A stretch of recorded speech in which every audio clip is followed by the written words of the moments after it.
stop being lazy. Yeah. And I became creative. Yeah. And I learned how to create it.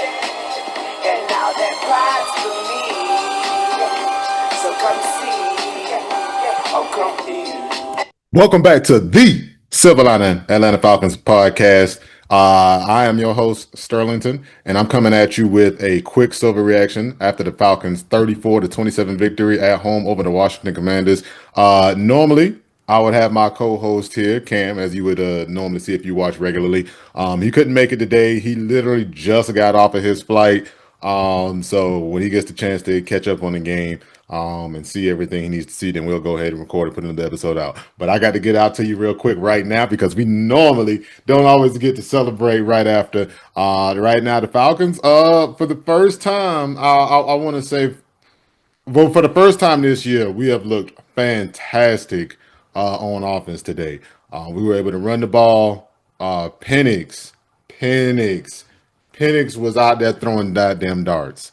I think he only had 6 incompletions. One was an interception. It was a pass that was entirely too low.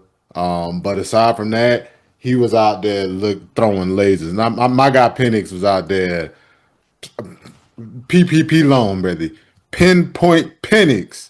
My man was doing his thing. And then he found his rapport with Drake London. Look, I don't know if this is the case. So it's a lot of things I saw about this game that I want to bring up. But first thing I was thinking about was when I saw Ike Hilliard got fired, I thought that was a little odd, right? I thought that was a little odd.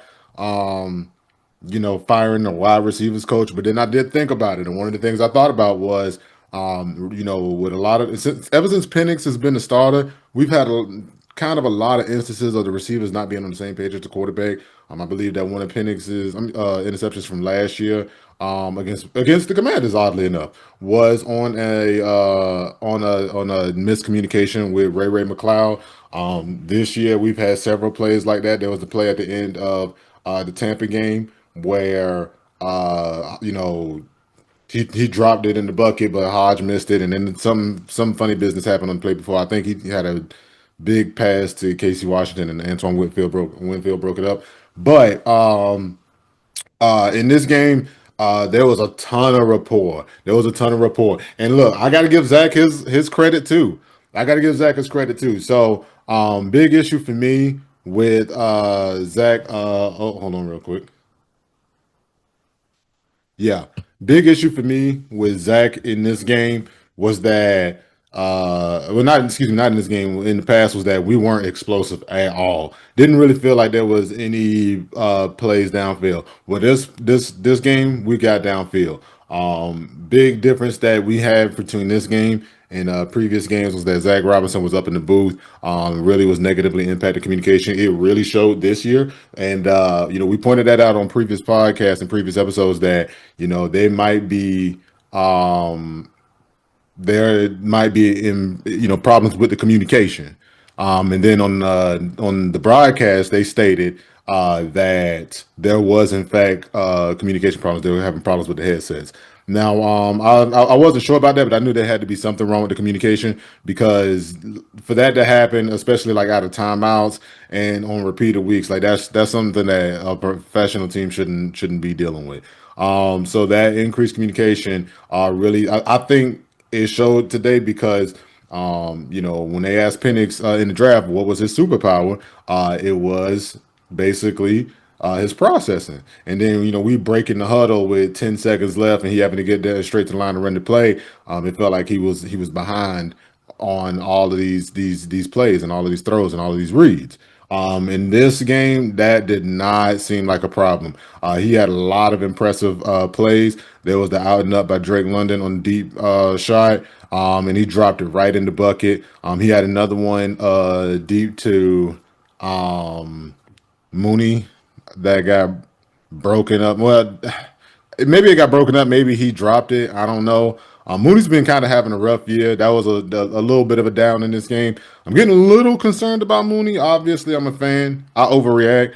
But, I do think about the fact that with Mooney, He did get let go of Chicago because he had a good year, but then he had a lot of other years where he was inconsistent.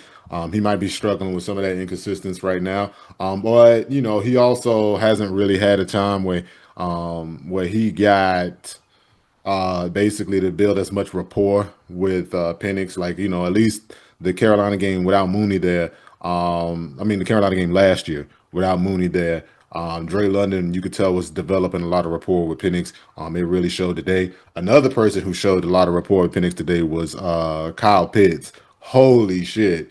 Kyle Pitts is starting to look like the guy that we drafted fourth overall. I mean, he was just a security blanket guy. There was a big third down on that final drive where the defender, pulled him by the collar. No problem for him. He just ran through the contact, still got the ball. He looked like he was entirely too much. Bijan Robinson, man, he was looking like the all-purpose tool that we know Bijan to be. That's the whole reason you drafted Bijan is because he's one of those guys. When you take a running back in the top 10 of the draft, he need to be a guy that can affect the passing game. Because obviously the biggest thing about the NFL now is the quarterback, the passing game. You need to be building around that. Bijan Robinson, he's an amazing runner, but today he got to really show a lot of what he does in the passing game. I don't have the stats up with me right now, but he had a huge 69-yard reception out of the backfield, well drawn up. I saw it looked like it was a man coverage, and they used the outside receivers to run off the coverage to that side, and it just left the linebacker 1-on-1 with Bijan, and Penix got the ball to him. Boom, easy 69-yard play. He also had, I don't know if it was a third down or if it was a first down, but Penix threw one to him, and Bijan had to get up and show the hands, and I was super impressed with the offense. I was pleased with Michael Penix's bounce back. So, we pretty active on Reddit. One of the things that we had been just talking about with regards to his bad game last week was that occasionally he'll have a game like that. I think the last game the game that I pointed out that was like that was when he was in college and he played against Arizona State. No, I don't think it was Arizona State. I think it was Arizona. I can't remember. But the offense scored 15 points. He was inaccurate. It was a dangerous game for a highly ranked team, going against an unranked team. But they were able to pull that one out because that one was a low scoring win. Last week, we had turnovers. Things didn't go so well. So we ended up getting smoked for reasons outside of how he played, but also he played a really poor game. But he had always shown the ability to bounce back from bad games throughout pretty much all of his college career. This game was no different. In fact, I think it was probably one of the biggest ones here. And I'm so happy. God, I'm so happy that he stunted on him. I'm so happy because look, now I know most of y'all didn't lose your mind. Most of y'all, still kept your head and your wits about yourself.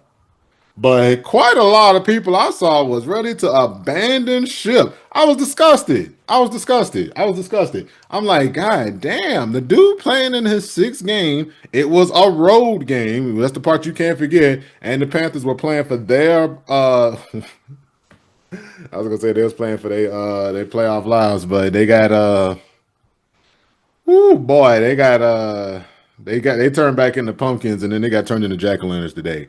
New England beat the shit out of them. So, all right, yeah, I can't excuse that part, but sometimes everything just line up, and you have a game where everybody doing they worst at the time. Special teams was bad last week.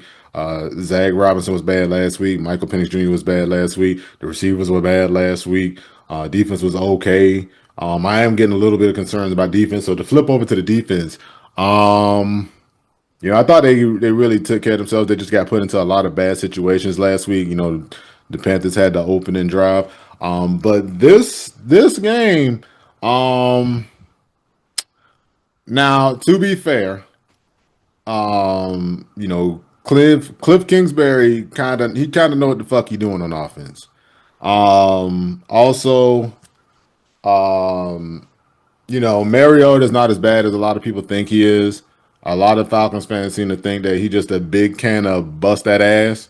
But like Marcus Mariota is a guy who, he was a Heisman winner in college. He was a first quarterback taken, second quarterback taken, first round quarterback in the draft that he was taken in. And that he's a guy who's been a starter for some time, and he's been able to be a viable backup in this league. He's just a guy who, that's the cap you got with him. Occasionally, you're gonna get, some bad plays out of Marcus Mariota. Like that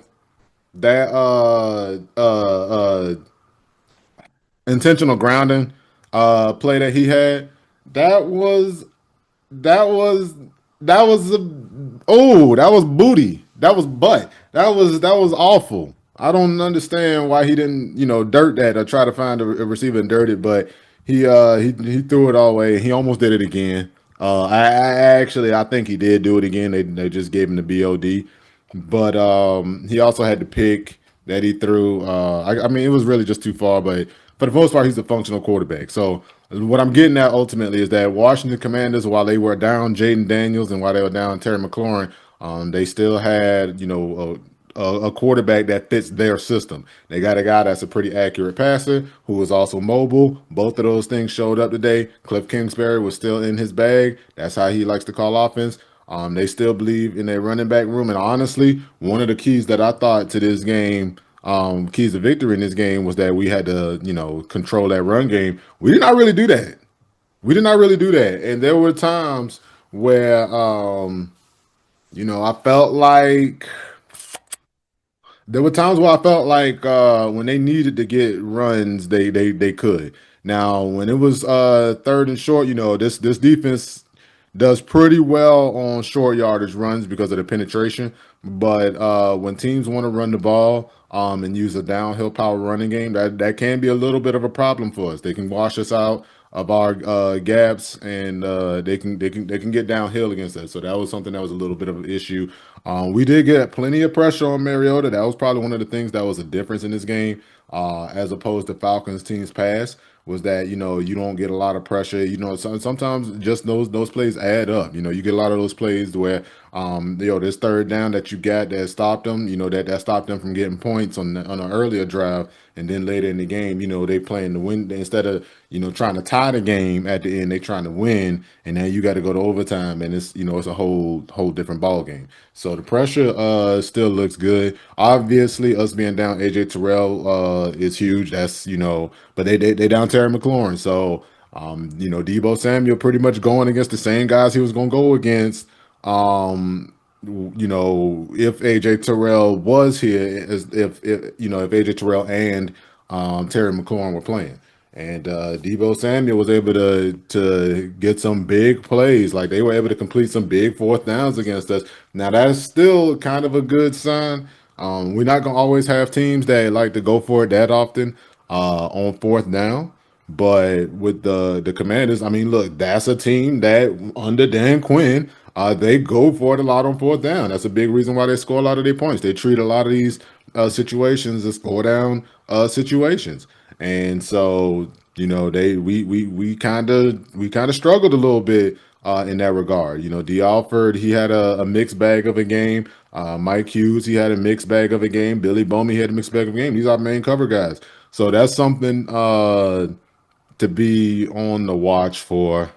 Um, as far as the defense, Xavier Watts, he had he had him a pretty good game. I was concerned for him for a minute. I thought he hurt himself. I know Natron Brooks went out with a concussion. When I saw the hit on Xavier Watts, it looked like he might have had a stinger. So I'm glad to see he got to come back in, make a huge play. We gotta still get a little bit better at quarterback contain in certain situations. But ultimately, overall, man, I'm just happy to have a win going into the bye week next week. We got the Buffalo Bills coming. They kind of had a hard time with the Saints today. I can't remember if we playing in Buffalo, if they're coming to Atlanta, but either way, we're gonna need 2 weeks for that one. We had some weaknesses exposed over the next first couple of weeks. But it looks like we found out something new because I also saw on offense Zach Robinson, double moves, running play action. Now the play action plays didn't always work, but they did at least create the threat that we might try something different, that you're not going to just key in and automatically be right when you see us lined up this way. But ultimately, it seems like even when people know that we're lined up that way, as long as we're blocking it up and we're running the ball well, and the other team doesn't have a great big dominant defensive tackle. They don't really have a dominant D tackle. The teams that we struggle running the ball against this year, obviously, Vita Vea and Derek Brown. That seems to be a recipe for a bad day for our run game. But when we can, have teams that don't have that, when we have, Bijan, how he ran the ball, Tyler Algier, man, he was physical today, man. He was physical. He was running through a lot of contact. He was making guys miss. They had the gang tackle when they wanted to bring down Algier. That was amazing as well. Look, man, I'm super excited. I'm super excited. I can't wait for Cam to get back. Once Cam gets back, we'll be able to go ahead and go over, his thoughts. We bounce off of each other and see where things go from there. Um, I guess I guess for now, that's all I got to say. Um, it just feel good to have a win, man. We back to 2-2. Um, we got the Bills coming up. We got I want to say San Fran coming after that. So we got some big games coming up. But right now, the odds getting even. We look, if somebody would have told me we were gonna be 2-2 going into the bye when I saw the schedule coming into the year, I'd have been all right with that. I'd have been all right with that. And I think that's how we need to feel right now. Nice to see him have a good bounce back game. As we learn from how this season has been, can't get too high, can't get too low. Just be ready for the next one. So yeah, we about to be on that. You know how I go. I'm about to get up out of here. We on X.com at the AG Line 91. At the AG Line 91. And please like, subscribe, share, comment, hit the little bell when you want to hear some real niggas uploading. Peace.